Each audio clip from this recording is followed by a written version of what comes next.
Hello বন্ধুরা, আমি আবার একটা ছোট্ট ভিডিও নিয়ে চলে এসেছি। ক্রিসপি পটেটো ভাজবো এখন। মুসুরির ডাল বেসন দেওয়া যায়, কিন্তু আমি বেসন দিলাম না। মুসুরির ডাল বেটে গোলমরিচ দিয়েছি, ওর মধ্যে গোলমরিচের গুঁড়ো গোল ছিল না, গোটাটা দিয়ে দিয়েছি। তার মধ্যে খাওয়ার সোডা, হলুদ দিলাম, জিরের গুঁড়ো, ধনের গুঁড়ো, নুনটা স্বাদ মতন।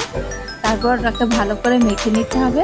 মেখে নিয়ে আলুগুলো ওর মধ্যে দিয়ে কড়াইয়ে তেল দিয়ে একটা একটা করে ছেড়ে দিলে পারে। গ্যাসটা কমিয়ে নিয়ে ভাজতে হবে, নাইলে আলুগুলো কাঁচা থেকে যাবে।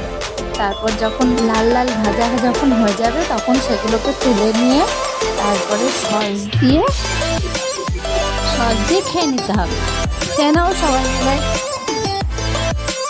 সত্যি খুব সুন্দর হয়েছিল, খেতেও বেশ মুচমুচে ছিল, আলুগুলো ভালো গলেও গেছিল। ভিডিওটা এ পর্যন্ত, টাটা বাই।